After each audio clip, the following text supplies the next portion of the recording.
Welcome to this second episode of Pipe Organs in New York City, a series of virtual organ tours sponsored by the New York City chapter of the American Guild of Organists.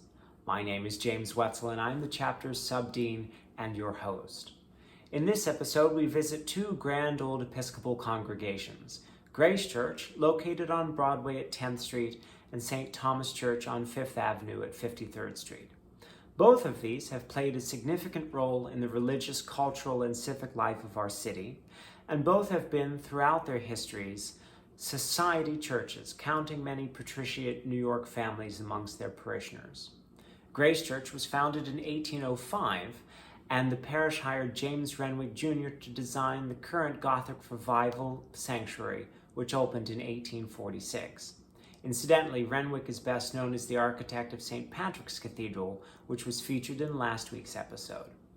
With many of its notable clergy stands Henry Codman Potter, a future bishop of the Episcopal Diocese of New York. Under the tenure of the sixth rector, Father William Reed Huntington, a boy choir was founded in 1894 and entrusted to the direction of James Helfenstein. Ernest Mitchell of Trinity Church, Copley Square of Boston followed as the next director.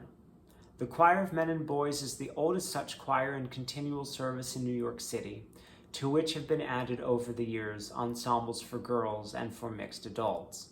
The program continues today under Dr. Patrick Allen, Organist and Master of the Choristers, since 2000. The lineage of organs at Grace Church is a veritable microcosm of the history of American organ building. An 1830 Henry Urban instrument from the original church was installed in Renwick's new gallery.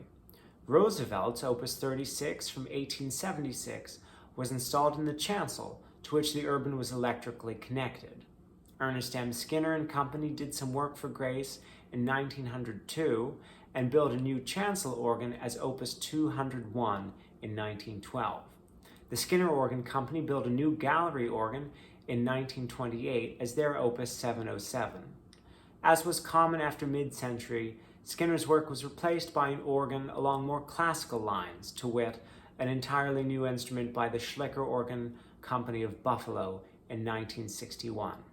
This served the parish until it was replaced by the bicentennial organ built by Taylor and Boody of Virginia as their Opus 65 in 2013. This mechanical action instrument sits in the chancel behind matching facades. This magnificent organ can be heard regularly and often during worship services and in recital, both in person and virtually, with the church offering a Bach at noon every Tuesday through Friday at 12:20, Saturday organ meditations at 4 p.m., and hymns from Grace at 4 p.m. on Sundays. St. Thomas Church was established in 1823 and was originally located on Broadway at Houston Street, where the parish remained until moving into its third edifice, designed by the Richards Upjohn father and son, at its present location in 1870. It was from this building's porch that the tradition of the Easter Parade began. The fourth and present St. Thomas Church was opened in 1916 to the designs of Ralph Adams Cram and Bertram Goodhue, in collaboration with sculptor Lee Laurie. The St. Thomas Choir School, founded in 1919 by Father Ernest Steyer's rector and Dr. T. Tertius Noble Choir Master from 1913 to 1943 and formerly of York Minster, continues as the only church-affiliated residential choir school in the United States. Like Grace Church, St. Thomas's early instruments followed the arc of advancement in domestic organ building, with contributions from Urban, Hall and Labaugh, Roosevelt, and Hutchings-Votley. The Cram Goodhue building's first instrument was Ernest Skinner's Opus 205 of 1913, a feat of modern technology and orchestral color which Mr. Skinner, with his studio just a block away, used as his showcase. Dr. Frederick Candlin, Noble's successor, had Ernest M. Skinner and Son rebuild the instrument in 1945 and had Moeller make further revisions in 1948. Aeolian Skinner, under the leadership of G. Donald Harrison, who unfortunately died before the project's completion, rebuilt the instrument in 1956 during the tenure of organist William Self.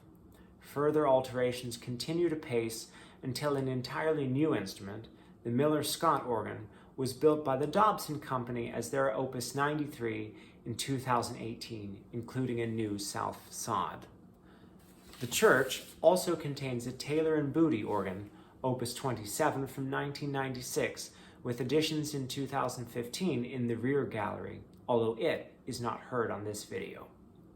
Following Mr. Self came Jerry Hancock, John Scott, and Daniel Hyde as directors of music.